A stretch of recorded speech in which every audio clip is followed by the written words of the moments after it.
In 1993, at a bus stop in London, a horrific scene would occur that would change the UK forever. 18-year-old Stephen Lawrence was an aspiring architect, studying his A-levels and even featuring as an extra on the silver screen. Life was looking good for Stephen, who by all accounts had a positive mentality towards life. Friends described him as being sociable, funny and driven, a glass half full type of man who chose to see the good in people and situations that may not have always seemed it from the outset. But in April 1993, things would change forever. Stephen and one of his friends were attacked, unprovoked and unprepared. They had no idea of what was about to happen to them or why it would, and the UK probably had no idea of how this tragic event would shape the future. Stephen and his friend Dwayne managed to get away from their attackers, but the damage is done, and he would pass away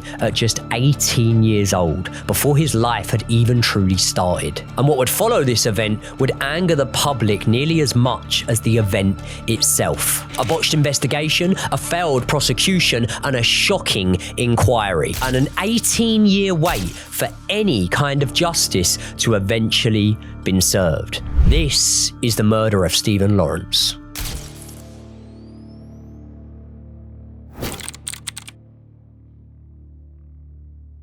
Before we get into this episode, I just want to give a quick warning that this story contains themes of racist violence, murder, and institutional failings. As always, we'll be discussing the case and evidence using what is publicly available, and we will do our very best in covering this story and giving it the attention that it absolutely deserves. Of course, our thoughts go out to the Lawrence family and all of his friends who must have been through hell during the events of this case and all of the years afterwards. Thank you as always for watching, Joey and Josh. And now let's get into who Stephen Lawrence was. So Stephen Lawrence was born in Greenwich, London in 1974 to parents Neville and Doreen. They had emigrated to London around 15 years earlier, and Stephen, alongside his two younger siblings, Stuart and Georgina, were actually raised in Plumstead. And in terms of those who knew Stephen Lawrence, it would have been pretty much impossible to find a bad word said about him. Everyone described him as energetic,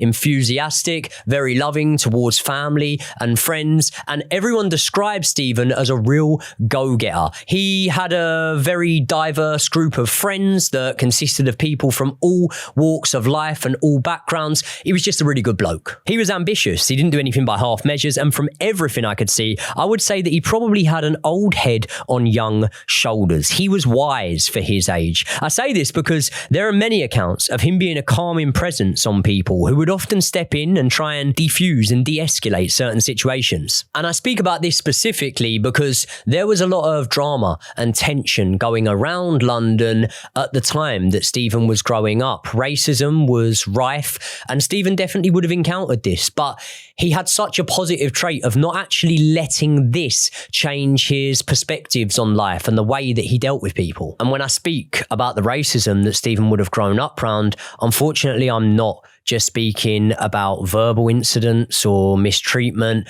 I'm actually talking about real life events that had real life consequences. In February 1991, two brothers, Roland and Nathan Adams, both 15 and 14 respectively, were attacked on the streets of London. And this would be something that affected Stephen. The brothers were on their way home from playing table tennis one night. While waiting at a bus stop, they encountered a gang of men who ambushed them for no real reason other than pure hatred. It was said that they began shouting racial slurs, and eventually a man named Mark Thornborough actually stabs Roland in the neck. In this time, Roland is shouting to his brother, instructing him to run away and hoping that he'll end up safe. But unfortunately, Roland didn't. Now, Nathan did run. He was able to evade his attackers, but he would have had no idea what had happened to his brother. And when he went back to look for his brother, he found him by that bus stop, and he found his brother dead at just 15 years old.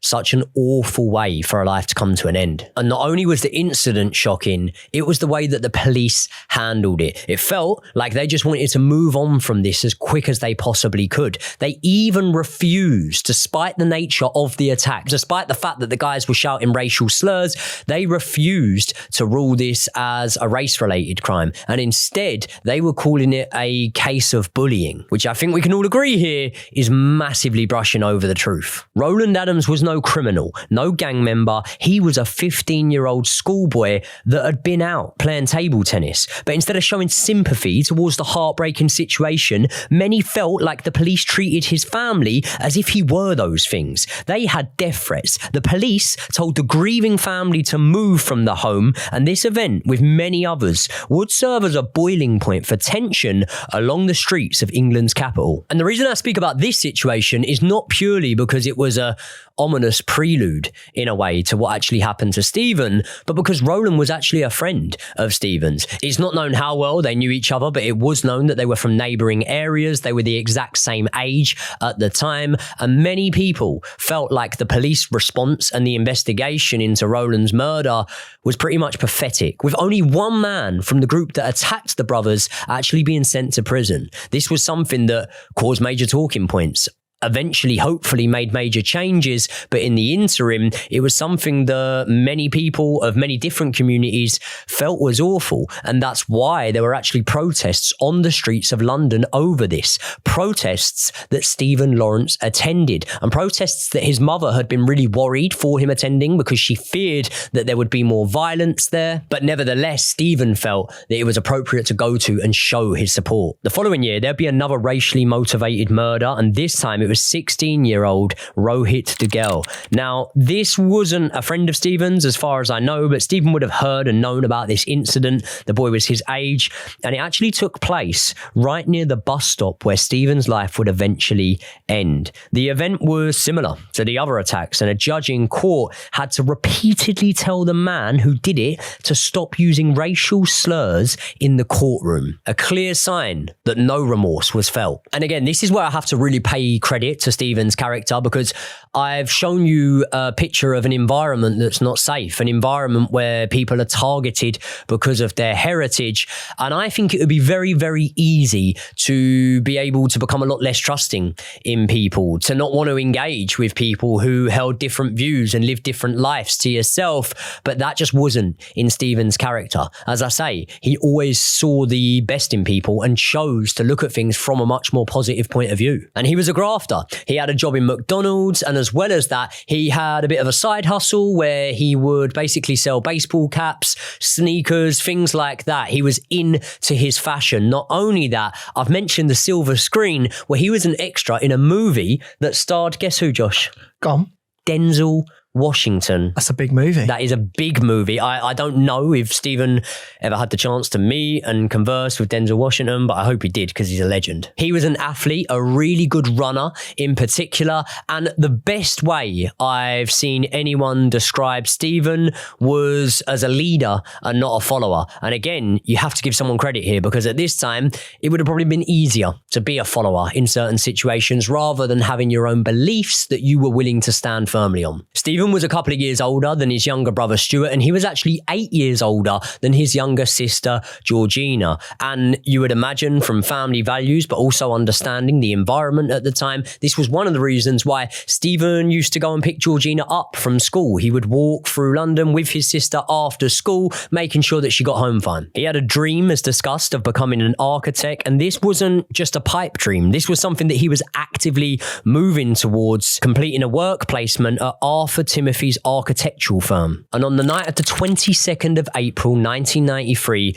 Stephen and Dwayne had travelled over to Stephen's uncle's house, where they were just relaxing, having a nice night, playing video games and things like that. And no one would have been able to tell you that this was the last night of Stephen's life. And they actually leave that house because Stephen had a curfew. Every single night, he had to make sure that he was back home by 10:30 p.m. on the dot. And so him and Dwayne left that property knowing that they had to head back really, really quickly to make sure that they weren't going to be late. So they head towards a bus stop and they check the bus schedule to make sure they can get on the quickest available bit of transport for them. And the bus stop they ended up at was at Well Hall Road in Eltham in southeast London. And by the time the bus arrived, it was actually gone 10:30. So as you can imagine, Stephen was incredibly restless and worried about being late. So what he ends up doing is walking down the road and trying to see if the bus was actually on its way, like trying to see if he can catch a glimpse of the transport itself to hope that it would arrive. Dwayne then shouts down the road and asks Stephen if the bus is en route. But unfortunately, this caught the attention of 5 young white men. And as Stephen walks back towards Dwayne, this is where the both of them were subjected to some horrific racial abuse. It was so bad that we're not going to even mention what it was on the channel. And then the group of white men head towards Stephen and Dwayne, and they start what we can only describe as a completely unprovoked and incredibly violent attack. It only lasted less than a minute, but during this time, Stephen was forced onto the ground and he was stabbed twice, as well as being kicked and punched while he lay on the floor. The weapon itself actually penetrated Stephen's body up to 13 centimeters. It was an incredibly large infusion. And what this meant was that 2 arteries were actually completely severed, one in his collarbone and one in his shoulder. And the attack also resulted in Stephen having a punctured lung. Dwayne was also physically attacked, but manages to get up and start to run away. He shouts back at Stephen to also get up and to start running. And that's exactly what Stephen was able to do, putting in what must have been an unimaginable feat of fitness, bearing in mind all of the injuries that we've described so far. Stephen manages to start running. He gets 120 meters before succumbing to his injuries and actually collapsing on the floor. When he does so, he started losing a vast amount of blood. As you can imagine, from 2 severed arteries, it was an intense amount of blood loss. And Dwayne's there next to him now, desperately trying to offer him any care he possibly can. But he also tries to flag down some cars and some other vehicles to stop and actually offer him some assistance and some help. While he's doing so, he then runs over to a payphone. And at 10:43, he makes an emergency phone call to the emergency operators and begs them for some assistance from an ambulance. But it wasn't an ambulance that arrived first. Instead, it was a police officer. And that police officer didn't really offer any first aid to assist Stephen. And obviously hearing this commotion, a couple then stand out into the road themselves. They were called Connor and Louise Taff. And they were just heading back from church and they were looking down the road and they saw the commotion. They tried to tend to Stephen, but they themselves had no first aid training. And so all they were able to really do was sort of try to make him comfortable, look after him as much as they possibly could. But they weren't really offering him any healthcare at all. Another off-duty officer also attended the scene. This PC was called PC Geddes. And again, no first aid training, no first aid was actually offered to Stephen. And so again, he's just there bleeding out on the floor. How have 2 police officers rocked up before an ambulance? I couldn't believe this, that both of the police officers, Joey, were not given any first aid training. Like the fact that you've got to a position as a police officer where you can see lots of different things. Let's be honest, like a police officer can go to anything from a severe attack to someone being left out by themselves in their own home, fallen over, anything, GPH. There's loads of different things that police officers have to respond to.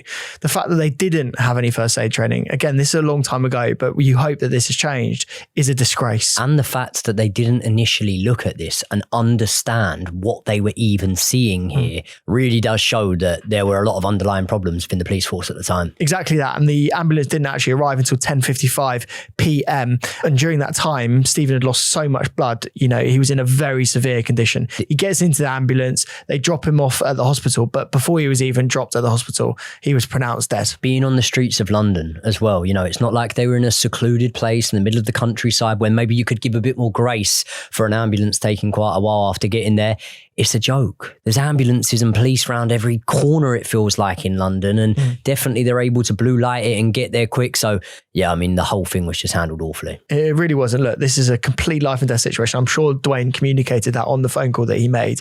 The fact that the police officer rocks up first and doesn't offer any help is a disgrace. And look, this is the moment now where I just want to give some thoughts and prayers out to the Lawrence family and all of the friends of Stephen. Because again, going through all of these details, I can imagine is so traumatic for them, having lived through it so many times in various different trials, court proceedings, civil cases, etc. So as we say, our thoughts go out to them. And I do just want to have a moment to remember Stephen as a joyful, happy, smart, really ambitious young man who really did have his whole life ahead of him before this awful incident. And as we've said, the initial investigation and actually the way that the police looked after Stephen was characterized by critical failures and a lot of police incompetence. What I couldn't believe, Joey, is that they actually thought that the injury itself from Stephen was a head injury, even though he had been stabbed, and he'd actually only been stabbed, as I say, in his collarbone and his shoulder. So again, chest sort of injuries. They thought that he'd actually suffered a head injury. So the fact that they thought that showed they didn't even really look at him. They didn't understand anything to do with his injuries. And again, I just want to reiterate this because it's a very key part of the case. When they arrive at the scene, these police officers, they don't offer any first aid training, as I've said, any first aid support, but they also started interrogating Dwayne. They actually thought that he might have been even responsible. They thought he might have been a suspect. And so they treat him with a lot of disdain. And they also searched him as well. So it wasn't a case of they immediately tend to this person that's injured. And again, you know, look, there's lots of cases recently that we could go through where police haven't tended to people that are on the floor that might be, you know, injured. Yeah. And people have asked us to cover those cases, and we certainly will, right? We're getting through them as quickly as we can, right? But again, to say that there are people out there right now, whether they've committed a crime or not, but there are police officers not tending to their wounds and try to keep them alive, I think is a very sorry state of affairs. I mean, mate, it's a scary thought, to be completely honest with you. I think the first place that a lot of the viewers' minds will go to was the treatment of Henry Novak when he was bleeding out on the ground, bless his soul. And, you know, I'm not going to jump to that conclusion, but it will make some people think, well, hold on, have lessons even been learnt here? Because to rock up at a crime scene where someone is fighting for their life and then to basically stop and search almost their mate is ridiculous. I can only imagine being in Dwayne's position there, understanding that your friend is in critical need of help and the police are fucking wasting their time doing something stupid like that. I'm glad you said wasting their time, because they were doing a lot more of that as well, and it gets so much worse from here, right? There were no initial searches for any suspects straight away by those police officers. So again, whoever did this to Stephen had a complete free run to try and escape and to try and get rid of evidence straight away. Not only that, Joey, as well, the police obviously during something like this would go house to house and they'd speak to people, because this was a residential area, and go, did you hear anything? Did you see anything? That's the logical first step of any criminal investigation,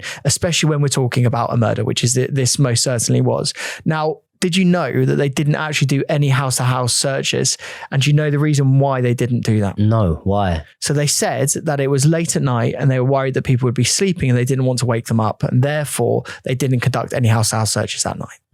That's ridiculous. Absolutely ridiculous. Again, the fact that they've even come out with that as an excuse or a reason why they wouldn't do it is just disgraceful in itself. And if that didn't ring alarm bells for the police investigation and their incompetence, then I don't know what would. I mean, the police are there to look after us and to solve crimes. They're not really there to start thinking about disrupting the public's routine and stuff like that. I mean, in that sort of situation where, you know, this is, I'm not going to say before the days of CCTV, because it wasn't, but it was before the enhancement, certainly, of CCTV and surveillance footage. That can be, well, it's not can be, it is vital time to get answers to questions that if you don't in those periods, as we've seen, it can be a long time until you do. If I had a bang on my door in the middle of the night from police desperately trying to find out something that happened to someone where they'd been gravely injured or murdered on my road, I would assist the police immediately. I think any normal person would. About being woken up. I wouldn't care if my family were woken up. I'm desperately trying to help the person that was involved. So again, it's just a complete disgrace. Not only that, but there was a red Vauxhall Astra, I believe it was, a car that was seen around the scene and might have potentially held the suspects within it. And again, the police didn't even track that vehicle down either. And officers later admitted that that was one of the best leads they had that evening to try and find the suspects. Now, despite the lack of police action and the way that they didn't ask the public for their support, the public were actually awake and they were actually contacting the police to try and tell them what had happened. At 1:58 p.m. on April the 23rd, 1993, roughly 15 hours after the murder, an anonymous male called Eltham Police Station and he refused to leave his name. But what he did provide was the names of Neil Court and David Norris as the potential killers, and he even gave their address, which was 102 Bournebrook Road. At 7 7:45 p.m. that same evening, a man that was anonymized to protect his identity later in the court proceedings walked into Plumstead police station. He named the Accord brothers, both Neil and Jamie, as well as David Norris and two others, of being involved in the crime. This man was later referred to as James Grant, and he provided highly specific intelligence, revealing that the Accords called themselves the Craze. And there was a specific thing that you had to do to get into this gang, and that entry procedure was stabbing someone. He also said that a member of this gang, David Norris, had in fact stabbed someone just months before, and that man was called Stacey Benefield. And over the weekend, two anonymous letters were written by the same author, referred to again in the court cases as Witness FF. They left those letters on a police car windscreen and in a local telephone kiosk, confirming the names of the suspects and warning, approach these shits with care. All in all, there were 26 different witnesses that came forward and provided accounts and said that these men were involved. Now, they mentioned 5 names in total, and let me just go through the names right now. They were Gary Dobson, David Norris, Neil Accord, Jamie Accord, and Luke Knight. Now, Gary Dobson emerged as one of the key suspects and the key members of this gang, and he was immediately sort of, I suppose, called out by a lot of the witnesses. Dobson was 17 years old at the time of the murder, and he lived with his parents on Phineas Pett Road in Eltham. And he was well known to the police, being a violent and racist gang member and leading the gang along with brothers Neil and Jamie Accord, which also included the other members I mentioned, including Luke Knight. 5 months prior to the murder of Stephen in November of 1992, Dobson was identified by a 16-year-old black teenager called Kevin London as part of a gang of white youths who had threatened him with a knife. The gang was also linked to another stabbing of a man called Gurdeep Bangal in March 1993. And despite all of this evidence piling up and all of the witnesses mentioning these boys' names over and over again, Detective Superintendent Ian Crampton and his successor, Detective Superintendent Brian Whedon, refused to execute immediate arrests. Right, before we get into that, Joey, I want to give you a compliment because your hair is looking absolutely exceptional. And may I say, a little bit thicker. I feel like it is getting a little bit thicker, my friend, and I've got the hair treatment spray and the hair vitamins to thank for that from Voy. Thank you so much to Voy, because my God, Joey's hair is looking exceptional. There are so many people that comment in every single video, Joey, and they say you've got the freshest trim in true crime YouTube. That's a huge compliment to have, to be fair. It is, mate. And to be honest with you, it's not very easy as a man these days to get compliments in your hair, because ultimately up to 1 in 6 men in their 20s alone will suffer with hair loss. It makes you feel rubbish. It makes you feel less confident, and it certainly doesn't help you with the ladies, does it, Joey? It's never helped me, no. That's why I've got Voy to thank. And you might be asking, who are Voy? Well, they are the largest hair loss clinic in the UK, and you may remember them as Manual. And they have over 500,000 men using their hair service, and they create professional treatment plans based on your hair loss pattern and lifestyle, with over 30 different treatment combinations available to you. So if you want to keep your hair and try to grow some of it back, then Voy is a fantastic place to start. Now, what we did when we started the treatments is we went online and went through a very simple quiz. It literally takes you about 2 minutes to complete from start to finish. And it's all online, as I say, so you don't need to get any awkward appointments, speak to doctors, that sort of thing. It's very simple to do. And what stood out to us is that 92% of men that started the treatments actually noticed visible results within 12 months. And the thing about hair growth is that it's not an overnight thing. It can take up to 3 to 6 months to even start seeing results. But as we've said, we've only been working with Voy for 3 months now, and Joey has actually noticed a real difference. Well, I feel really lucky because I haven't even had to wait the shorter end, which is 3 months. I literally started taking this about 2 months ago, and I'm seeing improvements. So if you want to join us on our hair regrowth journey, then all you need to do is hit the link in the description below, and that will take you you to the Voy website. And if you click that link and use our code Joey and Josh, you'll get 45% off your first treatment. And you can start that process of feeling and looking a little bit younger with a full head of hair as beautiful as Joey Knight's. Thank you to you for the compliment, and thank you so much to Voy. Use the link in the description with our code Joey and Josh to start your hair growth journey. Now let's get back into the video. Now this was a really strange part of the case that I couldn't believe, to be honest with you. So these two men that I just mentioned were basically given the charge of the investigation. They were said, you're in charge of the initial evidence gathering, and you're in charge of bringing the suspects to justice. Now, what they didn't know is the law. And let me explain that for a second. They didn't know that they could take the suspicions of all the witness testimony that they've heard and actually go and search the properties of these gang members. They didn't even know that that was the case. So what this meant is that there was a huge delay. There was a huge delay in appointing an investigator.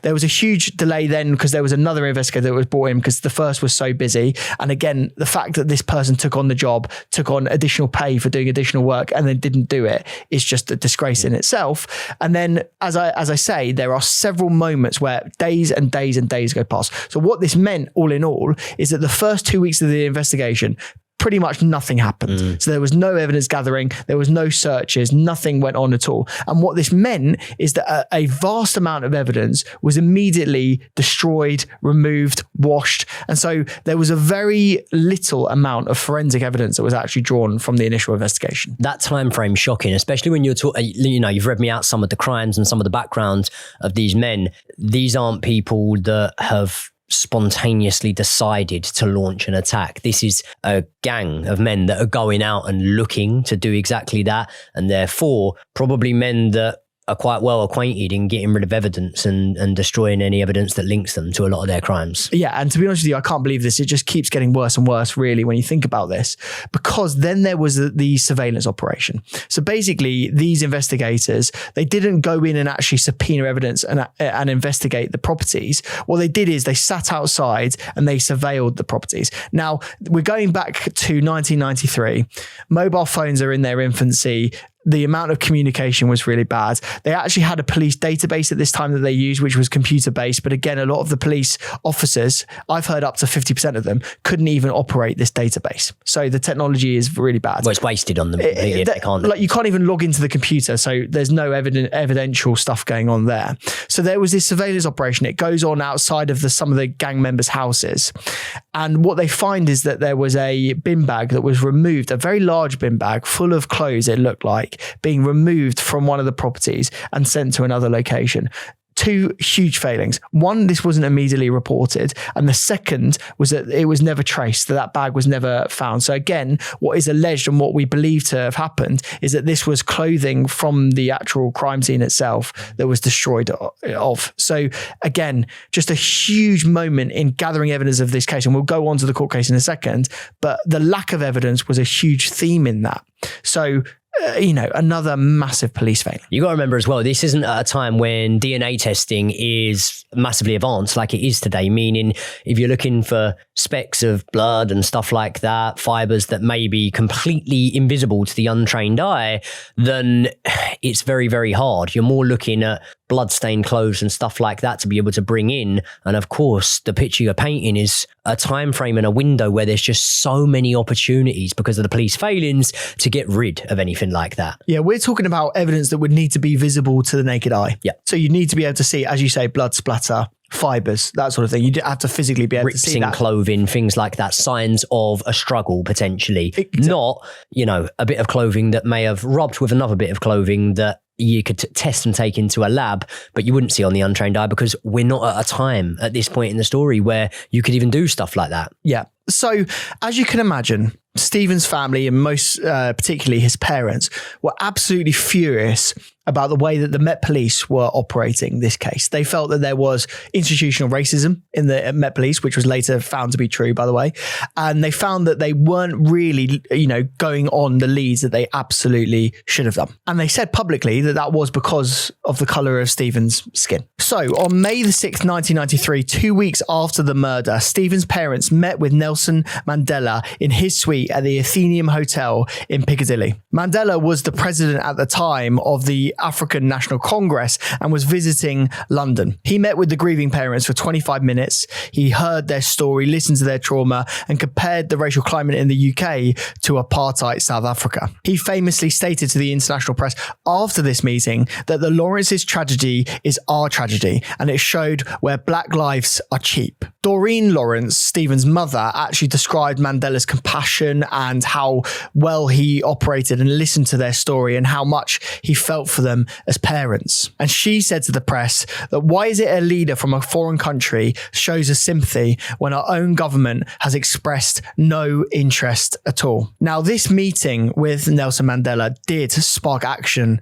by the Metropolitan Police. And in fact, they were so panicked and so scared about the negative press that was very much coming their way at this point that they started finally conducting action. It's so mental that a meeting with a high profile figure is the sort of trigger point for that to happen rather than the event itself, which was clearly horrific. Yeah, exactly that. So on the very next day, May the 7th, 1993, the Met Police raided homes of the potential suspects. They arrested Gary Dobson as well as Neil and Jamie Accourt. And then David Norris surrendered himself to police about 3 days later. And the final suspect, Luke Knight, was arrested on the 3rd of June. But the problem was that while the suspects were in custody, one, they were not talking to police. In fact, they gave no comment to every single question, including the fact when they were actually asked for their names. They weren't even confirming that to the police. And because of the delays, there was very little evidence that could be associated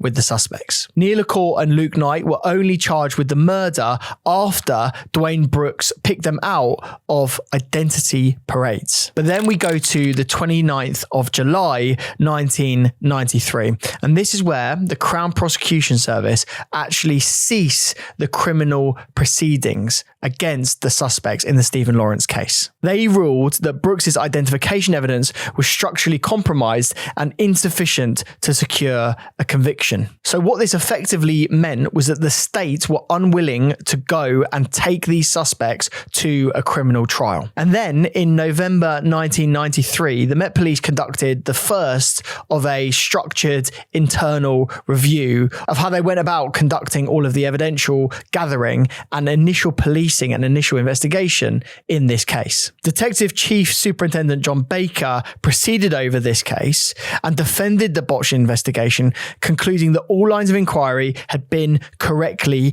pursued. Now, he would say that because that was his unit and all of his men and women working underneath him. And so if he identified institutional racism, improper policing, or procedures not being followed, then again, that would come directly back to him. So what a surprise that he found that there was nothing wrong with the way that police acted. So as the state were unwilling to act, the Lawrence family took proceedings into their own hands and they started a criminal trial using private means. And let's just say this was very risky indeed, because if they took the suspects to trial and they were found not guilty at that trial, there is an 800-year-old law that is in the British Constitution at this point. It was later repealed, but at this point it meant that you couldn't be convicted or sent down for trial for the same crime twice. So if you had a trial and they said potentially that you were a murder suspect and you were deemed to be innocent, you then weren't able to then be retried later down the line. And as I say, that was enshrined in British law for a very long time before that, really to make sure that people weren't just constantly persecuted and sent to trials in an improper way. So the family start up a public fund to raise money and be able to actually help them conduct this trial. And two lawyers actually stepped forward and offered their services for free. They were called Michael Mansfield QC along with solicitor Imran Khan. And they, as I say, agreed to represent the family. The private prosecution targeted Dobson, Knight, David Norris and both of the Accourt brothers. However, because there was no new evidence, the charges against David Norris and Jamie Accourt were dismissed at the committal stage because of a lack of evidence. So the trial of Gary Dobson, Neil Court and Luke Knight began at the Old Bailey on the 17th of April 1996. The prosecution's case was relatively simple. It relied on Dwayne Brooks and his identification in a lineup of the suspects. And really, if it wasn't for that evidence, they didn't have much else to go on. But perhaps most devastatingly, the defense then went directly at Dwayne's character. They said that he was an improper witness. They worried that he was going through post-traumatic stress and wasn't able to remember the suspects in great detail. Isn't anyone that suffers an incident like that going to be going through some form of post-traumatic stress? It's not really something that a defence could argue is really even that relevant, in my opinion. Exactly. And they actually even went through saying that he'd given muddled and sort of like, I don't know, like unsure descriptions of the suspects. He hadn't done the police's work for them. That was his crime in this incident, wasn't it? He hadn't done the police's work for them, basically. And they went really on his character. They went for him. And this is really hard because you've got to imagine this boy has seen one of his best mates murdered right in front of him. He's had to then go and stand in trial and give a full account of what he's done. Making himself vulnerable, by the way. Sorry to interrupt you there, but making himself vulnerable by being the one to pick them out of the lineup. Yeah. Listen, I know certain situations and whatever where people have been asked to do that. And if this was anything similar, it's not like they're offering you witness protection after that or anything. You know, you could incriminate someone, you could tell the truth, but you're the one that has to then live with that. Yeah, exactly. So with all of that and all of that trauma that he's had to go through, what was the most horrible part of this is they actually did question his character correctly. And what this meant is that his evidence wasn't admitted into the trial. So on the 25th of April, 1996, the trial collapsed. The judge, Mr. Justice Curtis, ruled that Brooks's identification evidence was legally unreliable and inadmissible. With no other evidence put to the jury, the judge directed them to enter the formal verdicts of not guilty. And not only was the outcome a devastating blow for the family, as I said, because of this 800-year-old ruling, it meant that there was no further recourse that they could go to actually get the suspects convicted of the crimes. So then we got to go to February 1997 when a coroner's inquiry was conducted to ascertain the cause of death of Stephen. The jury returned a verdict of unlawful killing in a completely unprovoked racist attack by 5 white youths. During the inquest, all 5 suspects that I've named and mentioned so far declined to give any comment and they declined to give any reason why they may have committed the crimes. In fact, they didn't say anything at all. They went no comment to every single question. And by all accounts, their behavior in court was incredibly problematic. They were strolling around. They seemed very arrogant. They were taking the piss of the court proceedings themselves. So again, they weren't conducting themselves in a way we would expect. And then the next day, on the 14th of February, 1997, the Daily Mail published what I would describe as one of the most consequential headlines that I've ever seen, like one of the most famous stories that sticks out to me even now, and even bearing in mind we were very, very young when this came out. The headline read, "Murderers. The Mail accuses these men of killing. If we are wrong, let them sue us." And on that front page, the paper listed the name and the likeness, showed a photo of all 5 of the main suspects. Paul Dacre, the editor-in-chief of the Daily Mail, published the front page, even though his lawyers were very worried about the liable nature of the claims that he might not be able to back up. Obviously, if they were found not guilty in subsequent trials and subsequent proceedings, they could very easily sue the Daily Mail and recoup a large amount of money. The key fact after this, though, to remember is that none of the suspects actually did sue the Daily Mail at all. And this story very much kept Stephen Lawrence's memory and the case in the public's eye. And it forced the new Labour government to take decisive action. The Home Secretary Jack Straw in July 1997 announced that there would be a judicial public inquiry into the matters arising from the death of Stephen Lawrence. And this inquiry sat for a total of 59 days. And during the hearings, the 5 suspects were subpoenaed and they actually had to give evidence. Again, they behaved completely arrogantly and dismissive, and they were laughing at the court proceedings. And they claimed a lack of memory of any of the events that were described in the courtroom. As they left the building and as they left the courtroom, the public were outside and were incredibly angry. So much so that they actually clashed with the suspects. Punches and insults were thrown as well. And then on the 24th of February 1999, there was the next development in the case. There was a report published called the Macpherson Report, which was 350 pages going into the Met Police's investigation and the way that the police conducted the initial evidence gathering and whether there was institutional racism within the Met Police. I think the most crucial part of this inquiry was that the Met Police initially said that there were a few bad apples. There were a few rogue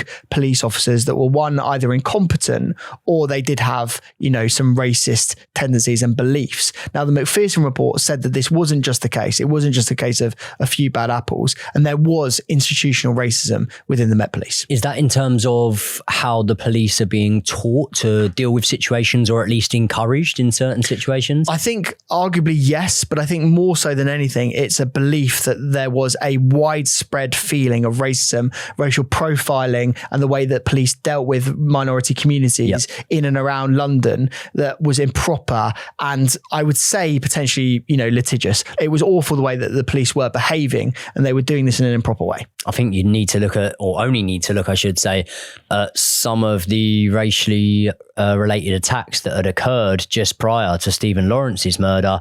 And even in the small sort of sample size I've given you there, we've already seen multiple failings. Yeah. And the report itself suggested that there would be 70 different things that the police should do differently. So that doesn't seem like it's a small thing to change. It doesn't seem like a tweak that the Met Police needed to slightly operate their procedures differently. This was a wide-ranging, massive change that needed to happen in British policing. And again, I suppose for right now, we take this for granted a little bit, that the police are impartial, that they're there to look after us, regardless of the colour of our skin.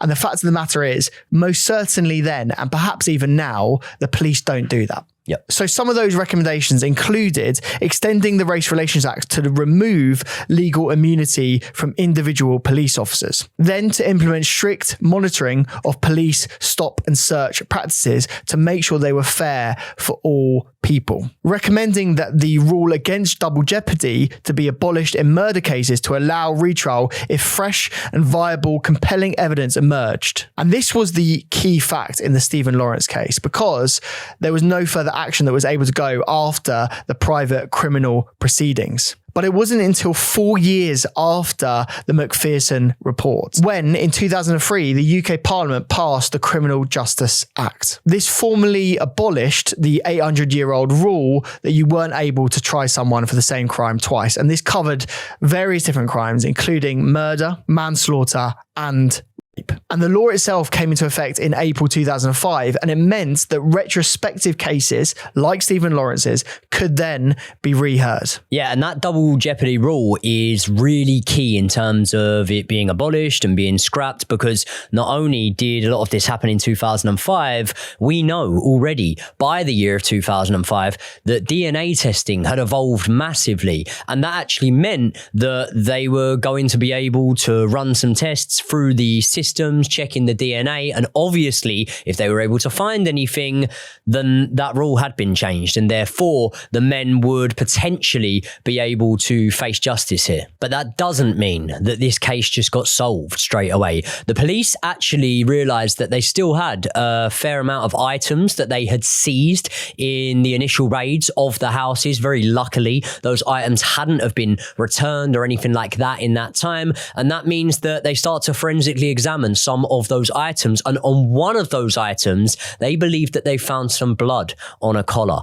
The collar was from a jacket that belonged to Gary Dobson, and the blood belonged to Stephen, with scientists claiming that it was around a 1 in a billion chance that that blood could have belonged to someone else. And this is obviously when they start to search through more of the items. They actually find the bag that the jacket was concealed in the first place, and they find specks of blood blood inside that bag. And that's quite key, because what that tells you, Josh, is the blood was fresh. It was able to still drip from the clothing when it was put in there. And what it also tells you, if it was in the bag, is that's mental. That blood was in the bag, it was on the clothing, and it was never found for all of that time. But what it did inspire to then happen is even more testing, and eventually a pair of genes were tested. Those genes belong to David Norris, and there were fragments of Stephen's hair found embedded into those genes, which, you know, I won't paint a picture for you, but really does show the callous sort of brutality of that attack. After this, both men were actually able to be rearrested and charged with the murder. Over 15 years after Stephen Lawrence's life was tragically cut short, 15 years in which the men were able to live and probably do what they wanted in that time, they're finally brought in and finally treated like suspects in the way that you would hope. And the actual trial was pretty controversial from the start, because the men were trialed as children because of the fact that they were technically of that age when the crime was committed. Now, their main defense was basically cross-contamination. I think that they understood that there was a heavy public feeling that the police had basically botched this investigation and the police were incompetent in this investigation. And despite that actually being something that served these men very lucky in the interim, you'd have to say,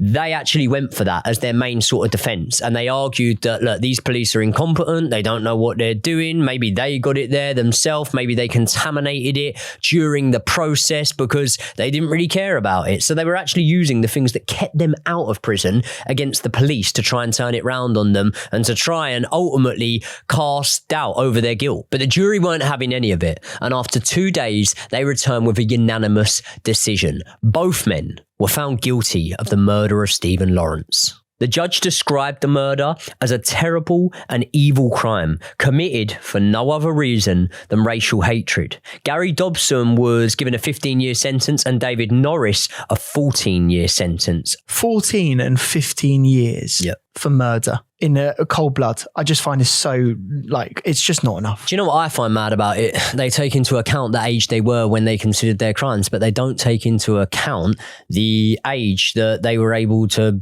go out, basically live their life in their adult years when they knew exactly what they had done and they hadn't faced justice. They've had years of freedom living on the street, having a completely normal life when they should really have been inside prison for the rest of their lives. Exactly that, mate. And once inside, it was obvious that both men were going to be targeted for the nature of their crimes. Now, Gary Dobson has been in a high security prison. Things have probably been a little bit quieter for him, and he's actually eligible for release next year. However, David Norris's time has been nowhere near as quiet. While on remand, the inmates got to him. He had ribs broken, teeth knocked out. He got battered, basically. And it's no surprise to tell you that the public didn't feel all that much sympathy for him. However, he actually goes on to sue the Ministry of Justice.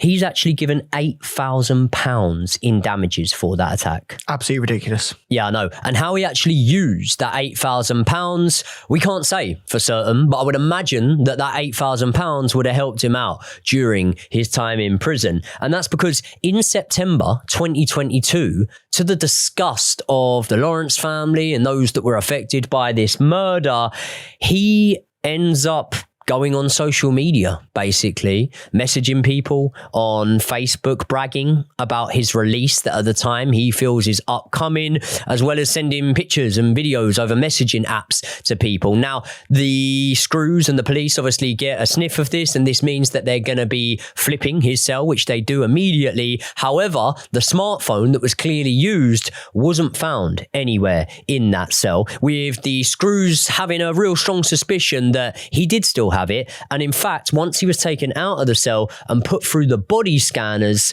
that smartphone was found inside his person. And Josh, he didn't swallow it. During the cell being flipped, by the way, that wasn't all they found. They actually found 2 screwdrivers inside the cell, which had all of his privileges stripped straight away. But before leaving that prison in HMP Dartmoor, Norris did sustain another serious attack. This is when the inmates cornered him and they actually slashed his face, leaving him with a large permanent scar for life. Throughout the years, he's been clashing with inmates and prison staff, and it's even been noted that in some of these incidents that have been recorded, he's still using racial slurs, and racial slurs which mirror what was allegedly said on the evening of Stephen Lawrence's murder, which really makes you question this man himself, and obviously to an extent makes you question the system for, you know, someone being in there for that long and really not changing their ways at all. And one of the more interesting things about David Norris's time inside of prison is the fact that he had a verbal encounter, for sure, some described it as a physical encounter, with Hashim Abedi, another man that we have spoken about in detail and covered in a video on this channel. And if the name doesn't ring a bell for you, that was actually Salman Abedi's brother, the disgusting little creature that set off and detonated a device inside the Manchester Arena for the Ariana Grande concert. It was proven in court that Hashim Abedi helped his brother. He sent his brother to do that basically with no regret and was callous in doing so. And they actually said that during this altercation, once again, Norris was using racial slurs. There was a lot of hatred towards Hashim Abedi at the time, but the system were able to use it as a way to prove that his character hadn't really changed. Keep them both inside for life for all I care. About 8 months ago, David Norris was actually denied parole once again. However, this time was significant because for the first time ever, he actually admitted being involved in the murder of Stephen Lawrence. And obviously, Josh, I don't think it takes a genius for me and you to work out why he admitted it. Much like we've seen in the case of a man that I think both of us are a little bit obsessed with, named Omar Bengwa, and we've covered that case on this channel.